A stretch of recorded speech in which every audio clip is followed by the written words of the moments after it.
Boys and girls, welcome to another edition of MR2 Spyder for Dummies. This means you. Just kidding. So, in a previous episode, I showed you how to disconnect the stock fuel rail on the MR2 Spyder. And in this episode, I'm going to show you how to connect an aftermarket performance-oriented fuel rail. What I'm talking about is something like this. This is a billet fuel rail. Okay, I've got it configured to be center fed, and I'll talk about that more in a minute. This is where the injectors would go. It would sit like this and feed the injector spray into the manifold. So the question is, oh yeah, one more thing. One of the important things about this is it can be fitted with a return line. Right now, the ports for a potential return line are plugged, but that's one of the main reasons that you would use one of these is for the return line. And as well, on this particular fuel rail, which is a real quality piece, it's kind of a relic, you know, that I've had for a real long time. It has a 1/8 NPT port for a pressure sensor, okay, pressure gauge or pressure sensor. And it has this 1/4 NPT port for a fitting.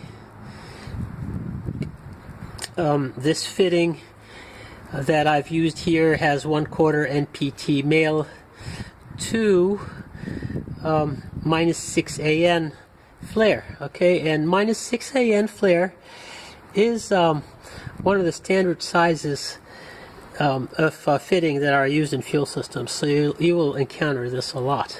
But the question is, how do we connect this to this? All right. If we wanted to do that, how would we do it? Okay. So this is where a special fitting comes into play. This is a press-on fuel adapter. It adapts press on to -6 AN. This particular one is made by Russell. Its part number is 640930. Its size is 5/16. You can read that here maybe. That this is 6 AN to 5/16 push on or press on EFI. Electronic fuel injection, for those of you who had never seen that before.